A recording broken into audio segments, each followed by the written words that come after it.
me, Melanie the Realtor, and today we are talking about breaking apartment leases. But before we get all that, don't forget to hit the subscribe button and tap that notification bell so that you don't miss a single video that I put out that can help you on your home buying journey. That's a question I'm getting a lot lately is, should I break my apartment lease?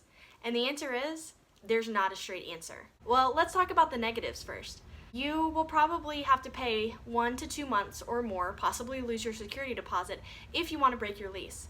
You're going to want to look at your lease contract. If you didn't keep a copy whenever you moved in, you can go ask for a copy. But you're going to want to look through your lease contract and see what your specific lease says about breaking a contract. It's fairly typical to have to pay 1 or 2 months of rent in order to break a contract. If you ever plan on renting again in the future, especially in the next 3 to 5 years, that negative rental history could also show up if who you want to rent from goes and checks and calls your previous landlord. The assumption would be, if you're breaking your lease to buy a home, that you don't really need to worry about that part because you're buying a home, you're not renting. But that is something to think about. Is there an upside to breaking your lease? There can be. You could buy a house. Let's talk about it. One of the things that we talked about in the negatives of breaking a lease is that you may be on the hook for 2 months worth of rent when you want to break your lease. That's true, but a lot of times when you go to purchase a home, let's say that you close on that deal on October 15th. Most times, the mortgage lender is going to give you 30 days and then bill you on the first of the next month for your mortgage payment. And I say typically because every deal is a little different, so you're going to want to talk to your lender. Let's say you close on October 15th. 30 days past that would be November 14th.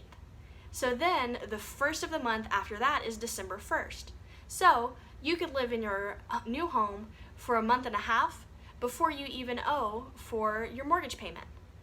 So in that case, it's almost like you have a free month of living at your home while you're still paying rent at your old apartment. That can help mitigate the cost of breaking an apartment lease.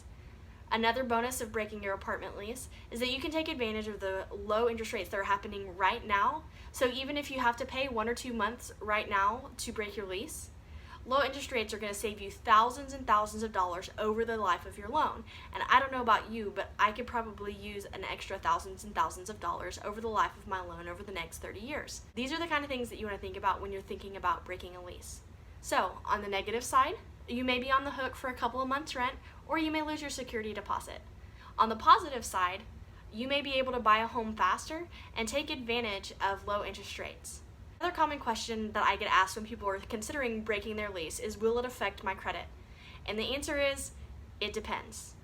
I know that's not a real clear answer, but let me tell you what I mean by that.